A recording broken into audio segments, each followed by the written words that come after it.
a good article from CBS, Dane Perry, about the winners and the losers. I actually want to do it this way, and then you guys can dive into something you like. I'm going to just point out the 5 winners and the 5 losers that they pointed out. Obviously, you can play off anything that they put or pick your own. So winners, they said, Mets rotation, Jung Hoo Lee and the Giants, Aaron Judge and the Yankees, Kyle Tucker and the Cubs, and stolen bases. For losers, Orioles rotation, Jock Peterson and the Rangers, the White Sox, the Cardinals on the road, and batting average. Okay, I got 2 off the bat. Aaron Judge and the Yankees. Why on earth does anybody pitch to Aaron Judge? We've been saying this for 2 years now. No offense to Cody Bellinger, but he's struggling. I would face Cody Bellinger every time, and Aaron Judge would set – I don't know if he'll set the Barry Bonds all-time walk record, but he would not get a lot to hit. So anybody on base, Judge, you're going to first, buddy. You're going to have to swing at 4 pitches that are pitch-outs, basically, if we don't want to just walk you. And that would get tired, and he might chase, but I doubt it, and you'd make Cody Bellinger, whoever's sitting behind him, hit. And then the other one for me is losers. The White Sox, really? What about the Rockies? How come the Rockies always get a pass? This is why the Rockies always get a pass. The White Sox, the Rockies are way worse. Way worse than the White Sox. Way worse. And they don't have the cool city connection. They're not way worse. The records? Look at they're on pace to win 24 games. Right. So the White Sox are 7-21. The Rockies are 4-24. That's way worse when you're that bad. Okay. It's a few games, but fair. Yeah, Atlanta won 6-3 yesterday. It was a good game. But they've lost 15 of 16. So they lost 7 straight. So that means they lost 8 in a row, won 1, and lost 7 in a row. That's if Bob Nightingale's math is right. Fun ballpark experience. They get a pass. Oh. The White Sox are on pace to break their own record from last year. That is why they're on here. You on this show said they cannot be as bad. They will not. They will not be as bad. They will not be as bad. They might not lose as many games, but right now they're on pace to lose more games. And they are a worse team. They do not have Garrett Crochet. You have to agree they are Chuck a worse Garfien team. said he was the reason they lost 121 last year. Chuck Garfien said it on this show. The reason they lost so many was because Garrett Crochet is on the team, and he is not on the team anymore. And they're now using openers every game, so they figured it out. That was a tough day. Rockies are less delusional. They just think everything's fine out there. But maybe they should change some of the laws in Chicago so they would have the same laws as they do in Colorado. And you would also think everything's That's how you scratch your cornea, though, Kratz. That's how you scratch your cornea. All right, I'll take my 2 winners and losers. And my winner, and they're both going to be the same. 2 pickups in the offseason. Kyle Tucker and the Cubs. Kyle Tucker, when you trade for somebody, when you trade for a guy like Kyle Tucker from a team who saw Juan Soto's contract and said, crap, we got to get rid of this guy for something because we ain't re-signing him for $450 million. The Cubs this has been awesome. I mean, until they lost the series to the Phillies, this team has been coming back from games. They've murdered teams. Like they've built this team for offense and hoped their pitching is going to do good. So far, this trade has been awesome. My losers so far this season, I think, will probably end up being a winner because Jock always turns it around. Jock came in to try to hit the heater. He was hitting in that 0 for 41 stretch. He was hitting 0-30, 0-3-0 on the fastball. So I'm not sure who's telling what. Maybe their fastball machine is broken in Texas. I think this team is going to be fine. I think Jock will end up getting hot because that's what he does. But to come to a new team with a certain skill set of murdering the four-seam fastball and then not being able to do it in the first month, tough first month for him and the Rangers offense in general. Yet you look at the standings, they're right there in the AL West. I think there's 4 teams all within a game or 2 of each other. To me, I would be scared of that because that's not going to last the whole time, right? What is the famous phrase from Charlie Manuel? Water levels out. Water levels out. The A's and the Rangers are tied. A's and the Rangers records are tied right now. Somebody said their lock of the century was the A's over, and it was like 72. I'm like, dude, they're going to win way more. They're going to be a 500 team at least. You think they're going to be at least 500? I think they're going to be around a 500 team. Yeah, I could see them winning like 79 games or something. But it wasn't 72 or whatever exactly. it was. Your call is looking good. By the way, I'm going to say this. There's 2 rotations on here. The Mets rotation, they also only throw 5 innings a time, so it's. But their bullpen's been money. Their bullpen's been money, but they also only go 5. Eventually, it's going to catch up. You can only you're going to need somebody to go longer than 5 innings. And then the Orioles rotation, we're going to talk to Grayson, who's one of the guys that's injured, and it sucks, but we beat that to death. I mean, poor Mike Elias is like, gosh, they're talking about us again, but it's a thing.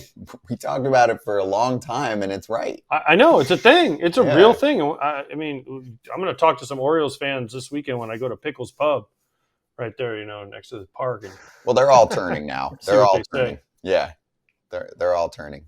You have a drink unless there? they sweep the Yankees. Unless they sweep Make sure the I don't Yankees, scratch my cornea. all fine in Baltimore.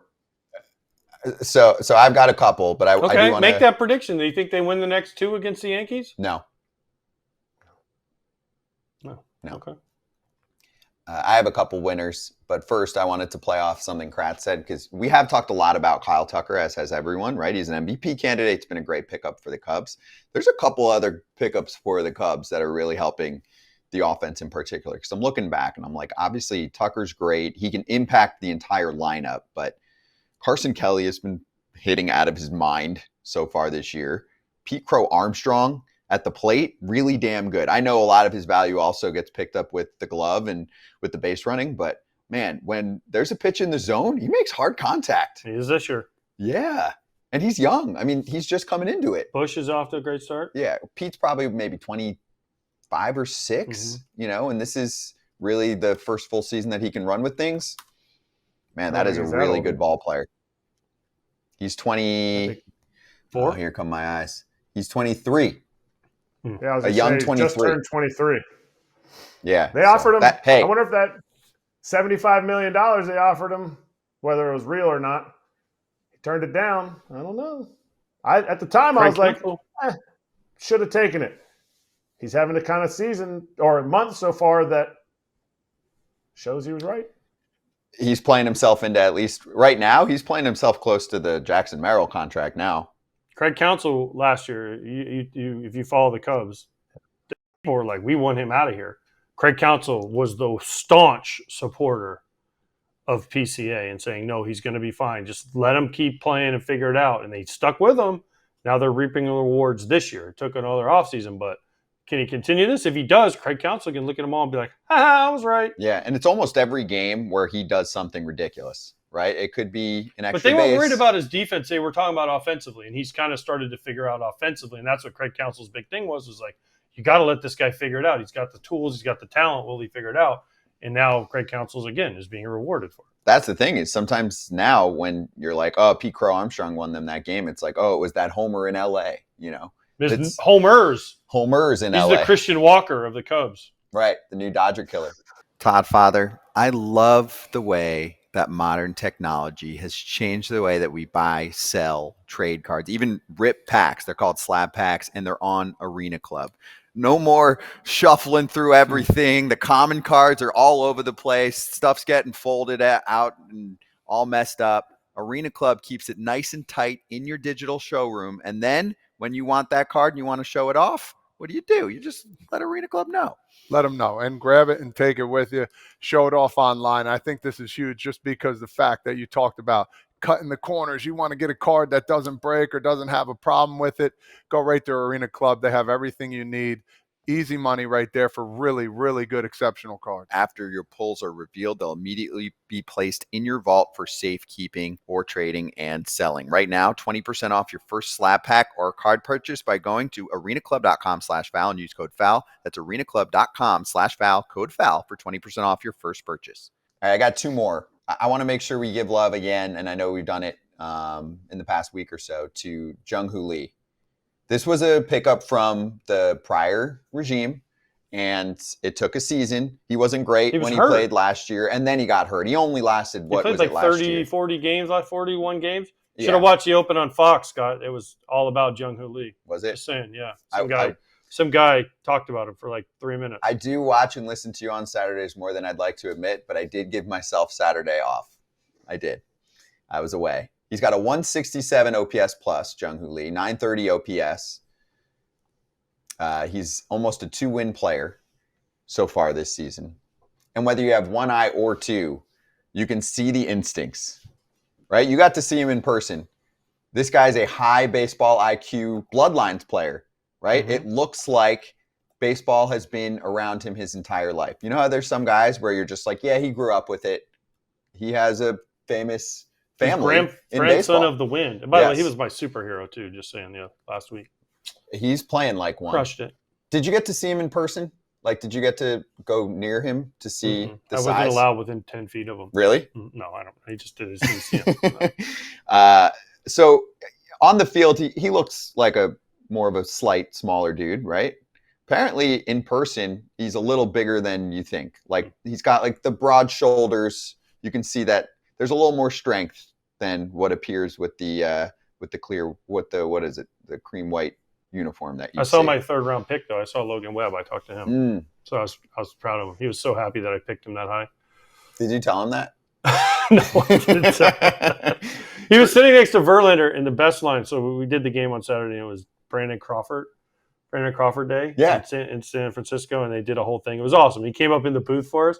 Brandon Crawford had the best line because the Giants don't have their names on the back of their home jerseys. Mm-hmm. And so Brandon wore 35, Verlander wears 35. He goes, man, because I went up to JV and goes, man, why are there all these Crawford jerseys in the stands?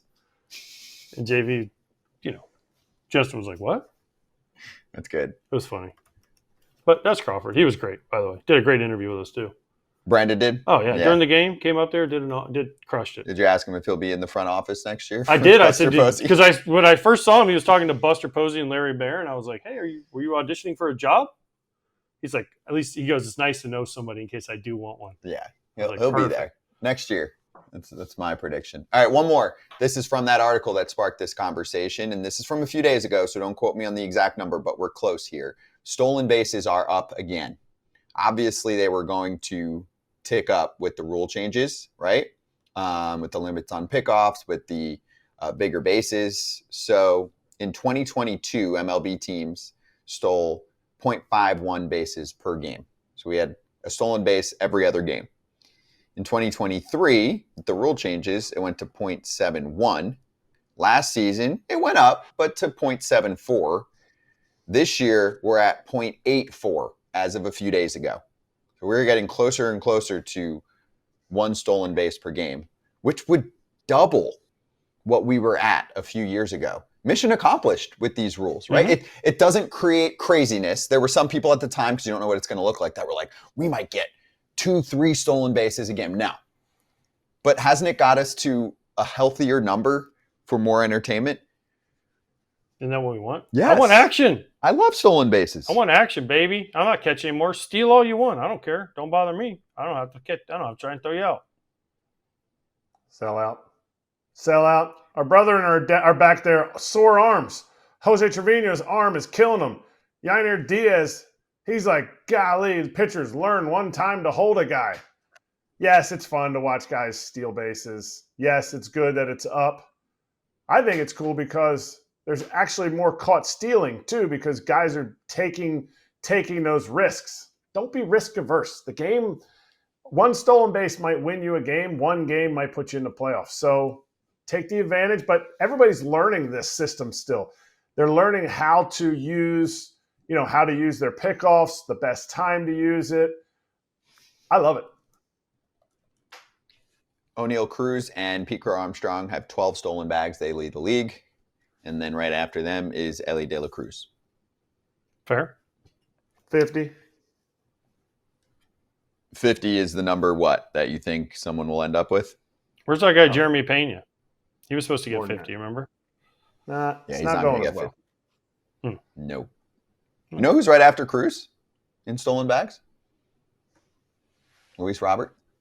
Yeah, he hits a home run when he gets on, he steals. Yeah. But the problem is only one White Sox has ever stolen first base. Yeah, he's got to get on a little more. Jeremy Pena has 5. So he's on pace for, he might get 20 plus. Okay. I said 50 though, remember? Yeah, 50 is not happening. Hey everybody, be sure to like and subscribe for more content. We're back here every weekday, all year long, so do not miss an episode. The videos are coming in all day. Here's another video you might enjoy. Baseball the way it should be covered.